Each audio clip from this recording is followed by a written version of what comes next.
Okay, so we're moving through time a little bit, and we'll try and race through a few things as we think about where the church, how the church developed, and where it got to where we are today. We're not going to make it to today, obviously, but last week we talked about the ideas that several kind of levels of understanding were being developed by people. And it's important to remember that a first century, a person in the first century, they had a fairly intellectual class of scholars at that time. You know, it wasn't like there wasn't anybody who was smart during that time. They had people who were deep thinkers. In fact, the word scholar comes from a Greek word that kind of means leisure.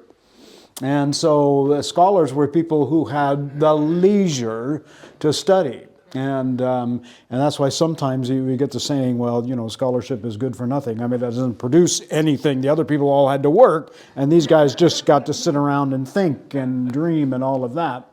But you need those kinds of people, and the first century had them as well. It was politically Roman, but culturally Hellenistic, Greek in philosophy and culture. And an educated person of the first millennium would have been conversant in mathematics, astronomy, as they knew it, Greek or Latin, trained in one or more philosophical schools, Platonic, Aristotelian, Epicurean, or the Stoics, and they would be aware of some portion of many religious sects. There would be ideas from Egypt, from Greece, Persia, even India, that they would at least know about and have some awareness of. So these people were able to think too, and they did think about things. And of course, Socrates and Plato and all that were well before Christ, and so they were thinking during that time as well, and had some deep kinds of conversations about what is reality, what is real, you know, what is right, what is good. The philosophical questions remain, you know, what is goodness, who is a good person, how do you become a good person, what's the good life, that kind of thing. Those are questions that philosophers think about and think through and want to discover answers with. And so they had that group of people, and so it wasn't just the ideas of Christian thought didn't just emerge out of a vacuum. It came out of people who were challenged by what Jesus represented in that time. So what we begin to discover in the 2nd to the 4th century are these people who now are in service of the church, thinking deeply for the church. What are the implications, what are the ramifications of Jesus, and how does that make a difference in our life? I mean, even in Paul's time, you know, in 1 Corinthians 1, when he was talking to them, he says, the message of the cross is foolishness to those who are perishing, but to those of us who are being saved, it's the power of God. And for it's written, I will destroy the wisdom of the wise, and the discernment of the discerning I will thwart. And then, you know, he goes on to recognize this, you know, the humanity or the philosophy. Who is the one who was wise? Well, obviously people in that time would look to the philosophers as people who were wise. Where's the one who is wise? Where's the scribe? Where's the debater of this age? And then has not God made foolish the wisdom of the world? For since in the wisdom of God, the world did not know God through wisdom, God decided through the foolishness of our proclamation to save those who believe. For Jews demand signs and Greeks desire wisdom. So even then, in Paul's experience, he's up against, you know, these are the things that they're debating, that they're thinking about, and so forth. But we proclaim Christ crucified, a stumbling block to Jews and foolishness to Gentiles. But to those who are called, both Jew and Gentile, Christ the power of God and the wisdom of God. So So even in the time of Paul, and of course remember in Acts, when he goes to Athens and is there in the marketplace where they're openly just debating the philosophies of the day, and he steps into that fray, and they have some conversation, and they said, well, we want to hear what you have to say. And so there was that level of thought in the first century. And so as we move beyond that and we start getting into, some of the church fathers, we're not there yet, but Ignatius of Antioch becomes one of the first important people. He was likely a disciple of both Peter and John, and there are several surviving letters of Ignatius of Antioch to the church, and they demonstrate the early development of Christian theology, of thinking. Remember, we talked about theology last week as a way to speak about God, ideas of God. And so remember that there are several things, several dynamics continuing to shape people's understanding and experience. There's both the experience of living the lifestyle that Christ gave, and people imitated that lifestyle, and they were following Christ and doing the things of Christ based upon his teaching and example. And then there were these people who are thinking more deeply about the foundations of faith and why Christ and what difference that makes. And then there is the opposition. And sometimes the opposition is in the form of false teaching or opposed teaching or government. And particularly in Rome at this particular time, we know that persecution of the Christians is beginning to get serious. And so all of this is happening at the same time. And so as these people that we'll talk about here are growing in their influence in the thought of the church, they're also being targeted by the government. And so Ignatius is one of these. He's arrested and sentenced to die in the arena, as an example to the rest of the group to say, well, this is what's going to happen, to you if you persist in this idea. And so instead of fleeing, he met with and encouraged Christians along the route as they transported him from where he was to there, and he encouraged them along the way. And we have surviving his life letters to the Ephesians, to the Magnesians, to the Philadelphians, Romans, and a letter to Polycarp. So there is evidence of this kind of thought being developed. He particularly advocated for doctrinal purity as the basis for church unity. But the interesting thing about his thought is that he wanted to stress Christ as God incarnate. That was his major thought. Christ is authentic in the flesh. Christ is a new human being, a new representation of what that means. And Christ's unity as God and human. And he uses Trinitarian formula. He doesn't say there is such thing as a Trinity. He just uses Trinitarian formula because it just seems to be natural, much like what we see in the pages of the New Testament. They use Trinitarian formula without coming out to say, well, this is why we do this. They just kind of assume that. So what's interesting about this is that Christ is at the center of his thought. And he's trying to bring some understanding, cohesiveness to the events of reality as they are now on the basis of Christ, which is instructive for us because as we think about some of the movements today in how do we understand, what is good, what is the good life, how are we at peace with one another, with the world, and so forth. Many times Christ is not mentioned in that conversation, even among spiritual people. There's a group that I know of that's very, very big in spirituality and contemplative life and so forth. And they are Christian in their foundation, but when you participate in what they're doing, when you read what they write, they seldom mention Christ. They always put this together in terms of like the holy or, the divine being and all those kinds of things. And it just, I mean, I think they're trying to be respectful of a lot of different points of view, perhaps in terms of what you might define as, the holy or whatever. But it bothers me that a Christian organization fails to really represent and promote Christ as part of that. So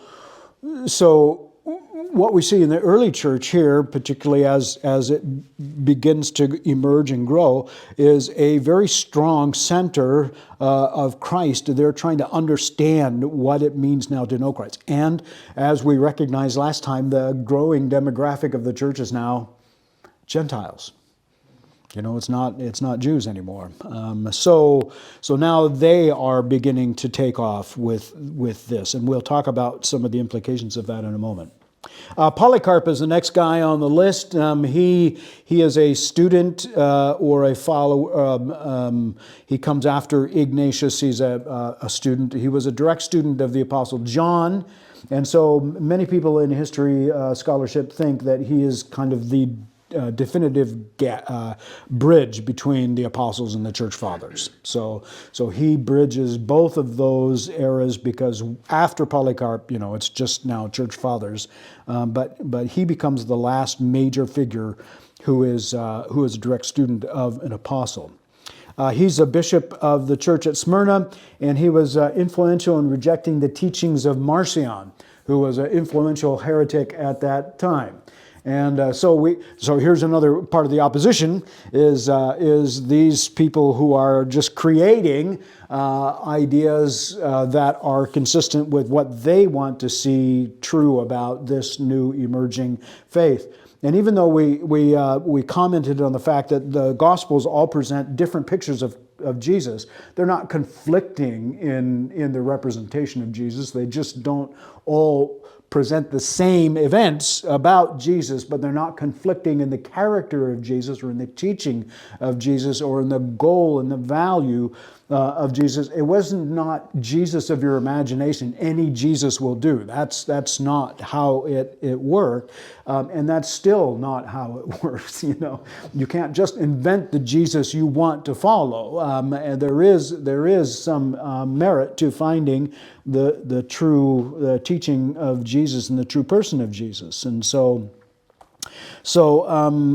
he, Polycarp, was instrumental in rejecting the teachings of Marcion, who we won't spend much time on that, but Marcion was the guy who came up with the sense that, well, the Old Testament God was pretty angry and he was vindictive and violent, and we're just not too crazy about him, so we're just going to say that was that God and Jesus is the new one.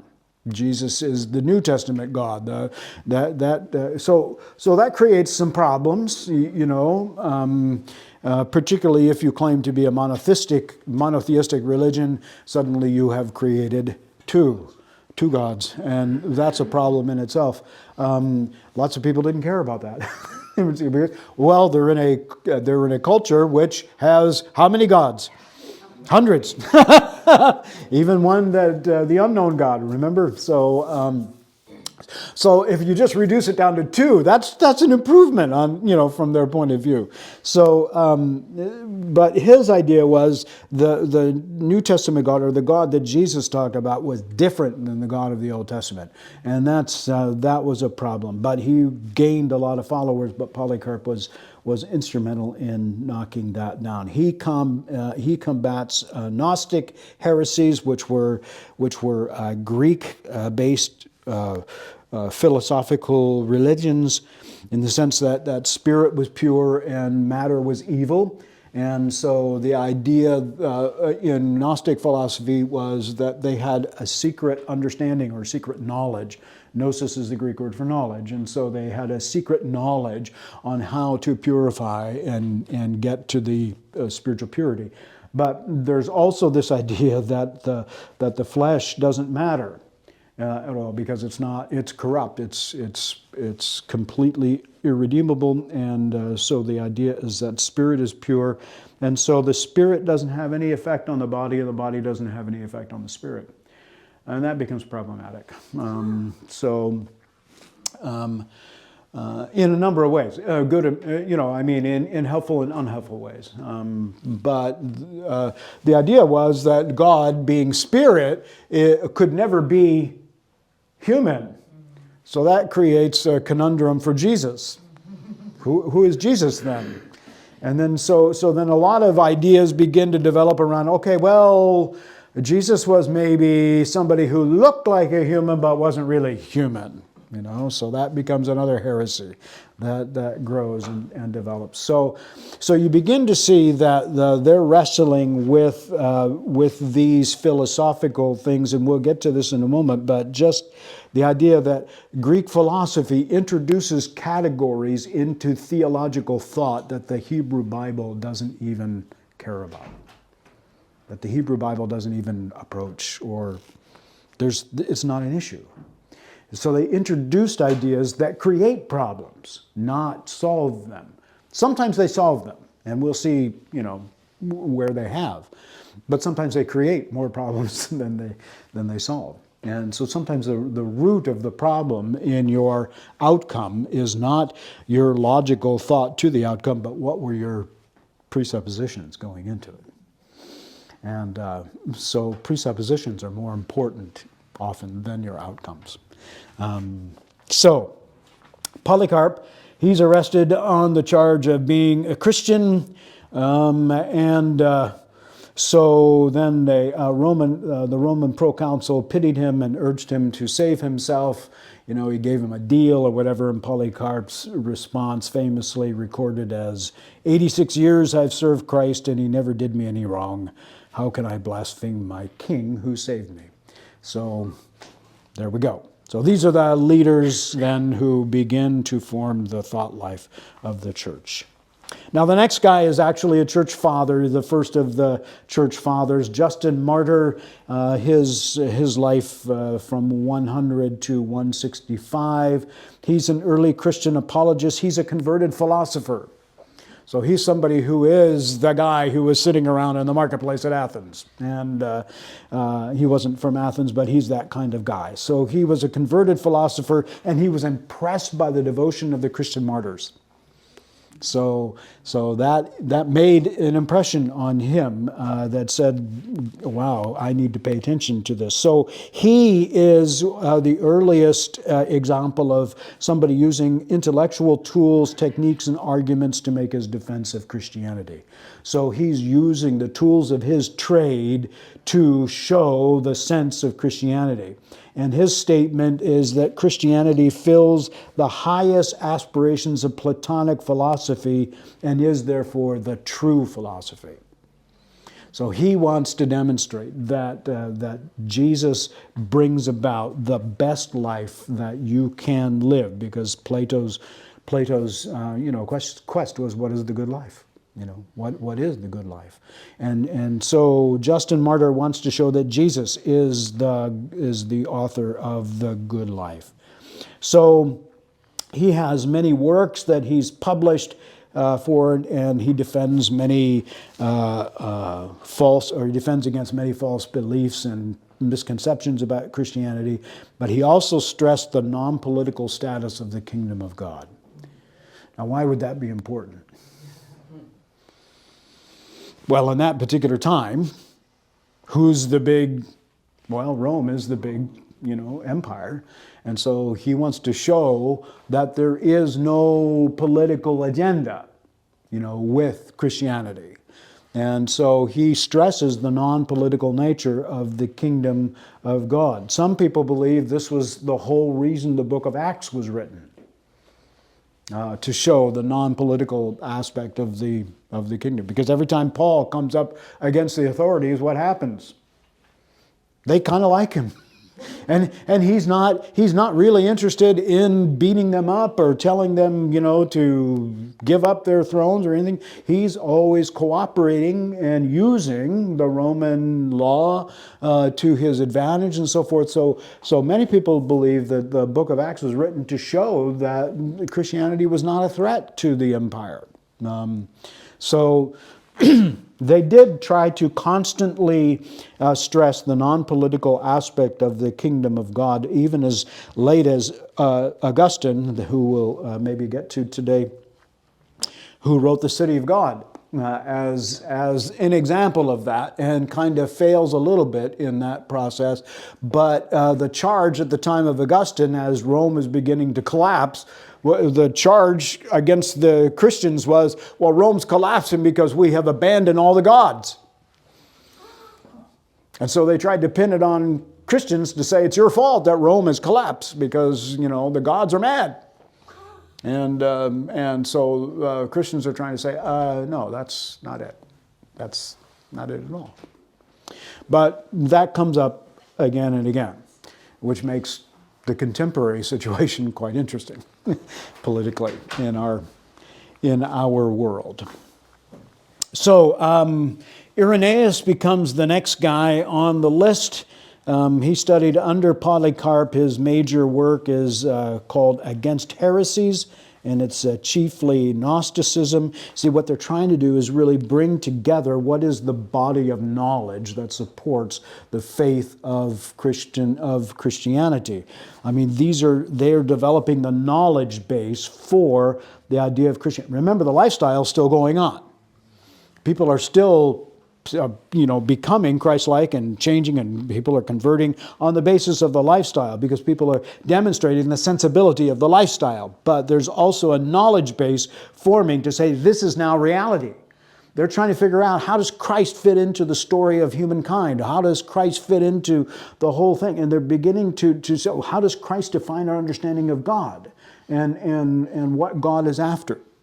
And how does Christ define what it means to live this life? So they're trying to establish this knowledge base that can be tested in the lifestyle and understanding of its proponents, because they recognize that everything has changed. Everything has changed. Christ has changed everything. And so they're thinking through that idea. What does that mean for Christ to have made this kind of a difference? And so Irenaeus comes along as one of these people, and his major contribution to the idea is something called recapitulation. That Jesus is the personification, or recapitulates all of history in himself. And particularly, he does this in terms of the relationship of the Old Covenant to the New Covenant, that Jesus is in fact the recapitulation of that faith. N.T. Wright, Tom Wright, does something similar with Jesus. And I don't know that he would be a proponent of recapitulation in those terms exactly, but he speaks of that quite a bit, because he talks about the fact that Jesus is the new Israel, and what God was really wanting in Israel, he demonstrates in Jesus. And that Jesus is the new Israel, and that even the events of Jesus' life, which Wright does an interesting job of comparing them side by side. Here's the history of Israel, and here's the history of Christ's life, and there's some interesting parallels in that Matthew brings out, particularly because Matthew's a gospel written for the Jewish mind and Jewish thought. But the flight into Egypt and the recall, the desert experience. Well, what is the temptations of Christ in there? What is that equivalent to? The 40 years of wandering in the desert. And so what the Jewish people did and failed to do during that time in terms of trusting God, Jesus did. He did trust God. He demonstrated that ability to do that, and so forth. So Wright shows that Jesus is kind of the new example of what it means to be human. And this is what Irenaeus is doing. Jesus is the recapitulation of human history, and particularly of the Jewish people. And that it's all assumed in Jesus.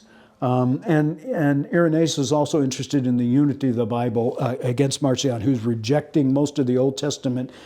He wants to show the unity of both the Hebrew Scriptures and the emerging Christian Scriptures. There's not a New Testament yet at this time. It's not like they went down to the local bookstore and said, "What's the latest, edition of this?" And it's not that way at all. But there were, writings that were collected. There were teachings that were repeated over time and so forth. So he's wanting to show the unity of the Bible, God's overarching plan of redemption, and how Jesus didn't change things so much as Jesus fulfilled things. What does that sound like? It sounds like Jesus.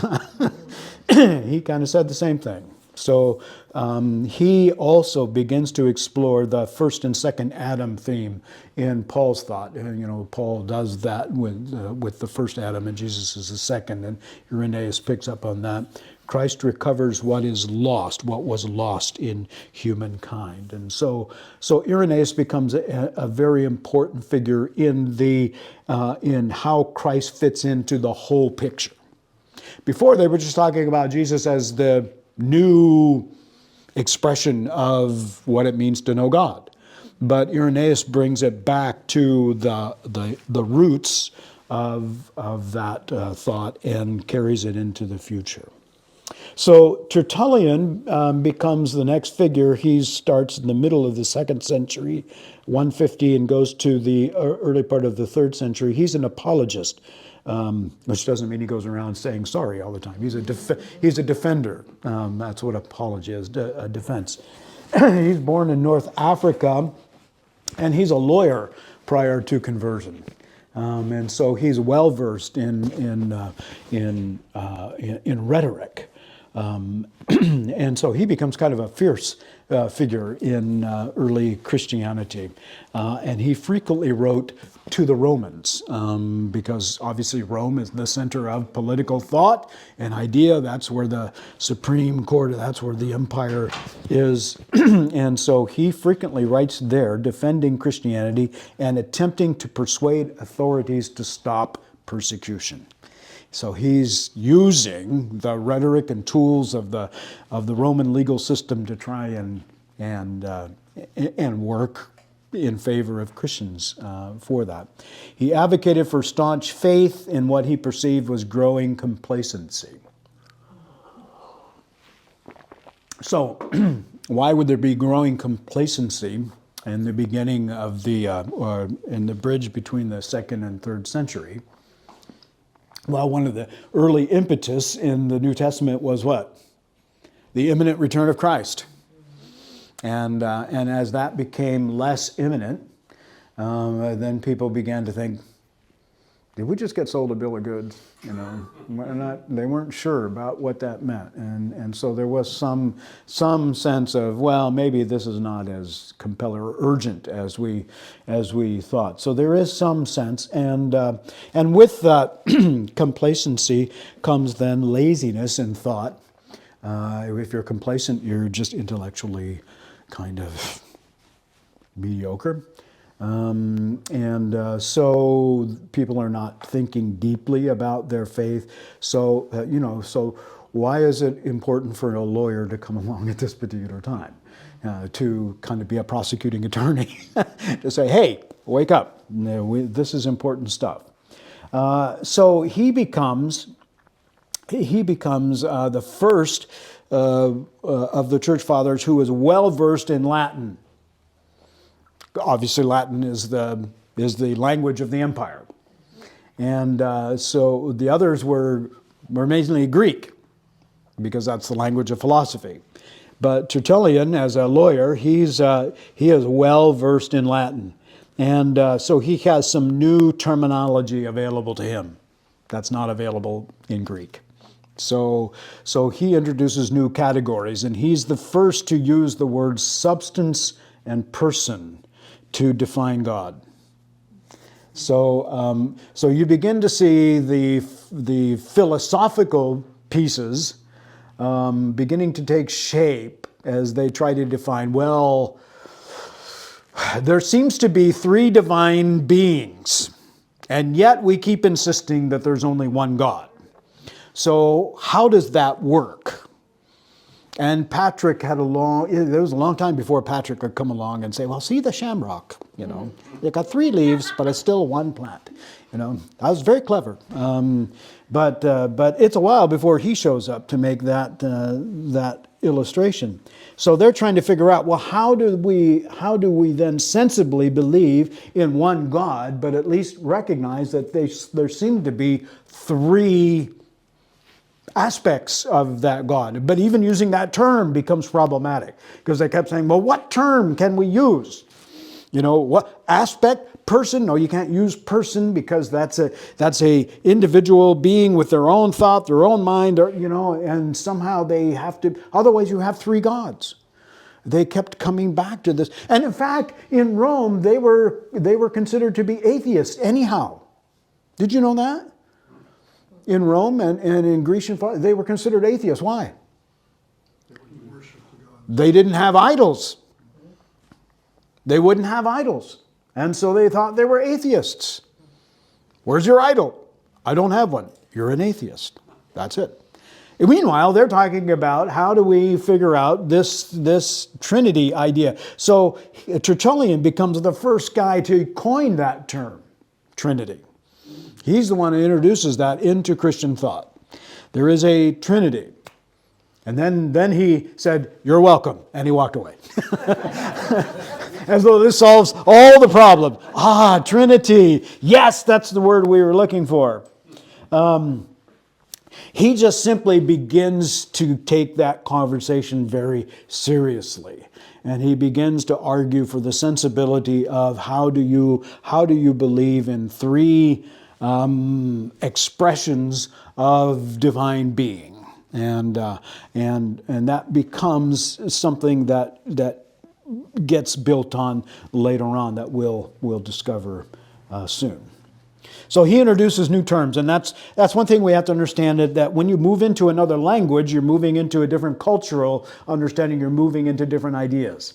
And so this is why when we evangelize, now, in other countries, in global cultures and so forth, the mistake is often to just import our cultural ideas into their culture and think that as long as you adopt our understanding, things will be fine. But as experience demonstrates, that isn't the case. So you have to try and understand, how is Jesus Lord in this culture?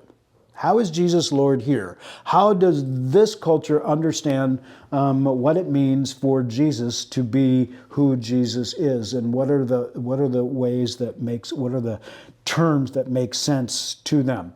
And so Tertullian is wrestling with that. He's a strong proponent of the apostolic rule of faith. So he becomes, well, he would be. As a lawyer, what do you think about? Precedent. And so he goes back to apostolic, what is the apostolic teaching? And so he's the one who's really pushing for, as all these writings are developing, he's trying to trace them back to their apostolic source. Because he says that's the only valid source we have for determining the rule of faith. If you don't have some kind of standard to kind of define what it is that is the truth about the Christian faith, then the Christian faith just vanishes.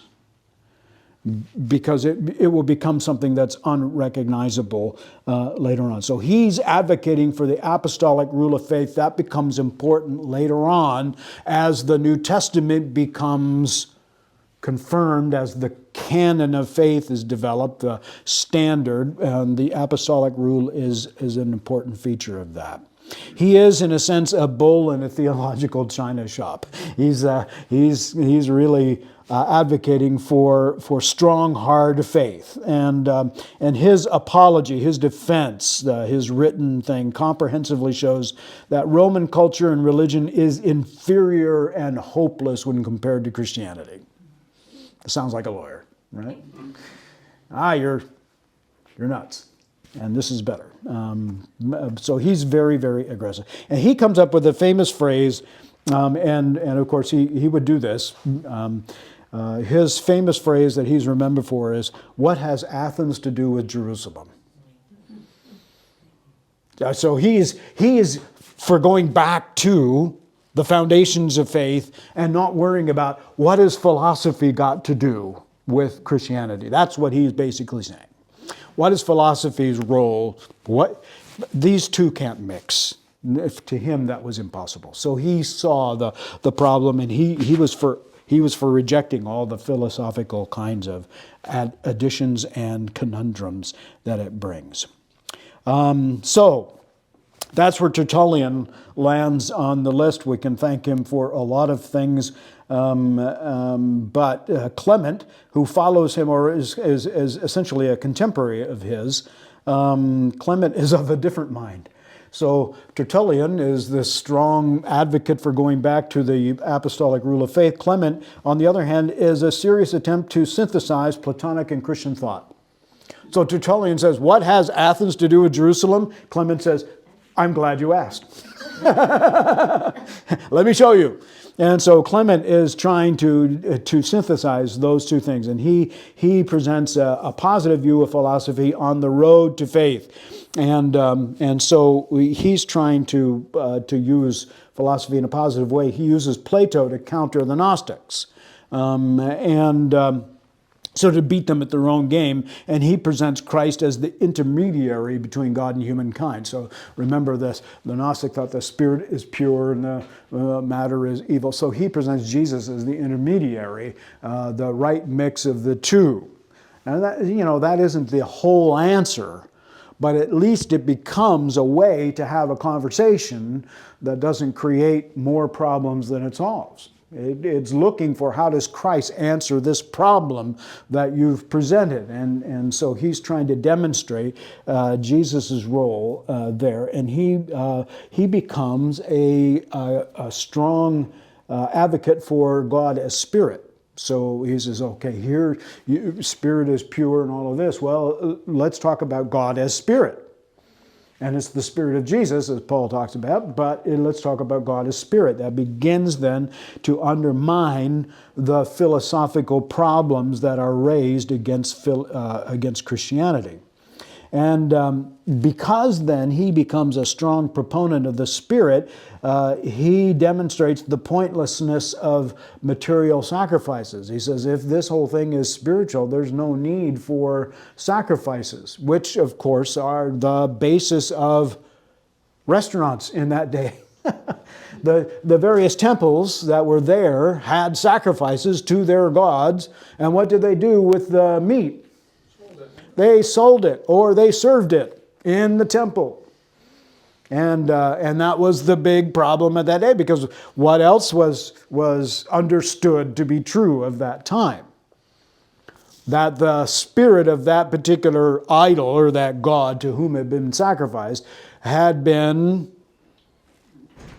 absorbed into the sacrificial meat. So if you ate that, then you absorbed the nature of that God, right? And so the early Christians were having a problem with that. First century Christians were like, wait a minute, we can't do this. And so Paul is trying to play both sides of this as you read it. He's going, on the one hand, we know there are no such thing as idols and gods. We know that. That's true. So essentially he's saying that doesn't mean anything. Because he's saying it doesn't happen. It isn't true. On the other hand, he says, but if somebody believes that is true, and they see you acting, they see you eating like, hey, it doesn't matter, but to them it does, that may cause them problems in their faith. So he says, because of that, maybe you should think of not doing this because of the impact it has on them, And so he's trying to demonstrate, sacrificing for the good of another. Sacrificing your liberty for the good of another, and so forth. But this was a big problem in the first century. But so that's how Paul addressed it, but it was a continuing issue. So Clement is showing there's no need for sacrifices anyways, because Christ changes all those things. There's no such thing as gods. There's no need for a temple or images or anything, because it is all spirit-based now. And he comes back to the teaching of Jesus that true worship occurs everywhere. Doesn't have to be at a particular place, at a particular time. Prayer is the dynamic of our relationship with God. It's not the rituals of the worship, which doesn't mean worship is unimportant, but in that day, worship was your connection to the God. You went and performed your worship thing. That's when you were in good standing with the God. Then you went off and did whatever you do in your regular life. But it doesn't work that way in Christianity. So Clement begins to demonstrate that prayer is the substance of our relationship with God, and that can be a constant. Because Paul said what? Pray without ceasing. Well, how do you do that? You're just in a constant understanding of the mind of God, and you dwell on the presence and person of God, and you choose to do that because you have control over what you allow your mind to dwell on. So you can do that. And that becomes prayer. That becomes the sense of being in union with God when you dwell on the person of God and you include God into what's happening in your life. So he helps the church understand what it really means to live in the awareness of God's presence. So Tertullian wrote, "Against philosophy, Clement writes positively for the educated." And so he becomes this advocate for thinking deeply about the faith, which that debate still goes on, doesn't it? It still goes on. There are some movements of Christianity that actually reject higher education as the root of evil. The generational wisdom used to be, well, if you want to lose your faith, go to college, kind of thing. And so there is a section of Christianity that rejects higher education as a problem.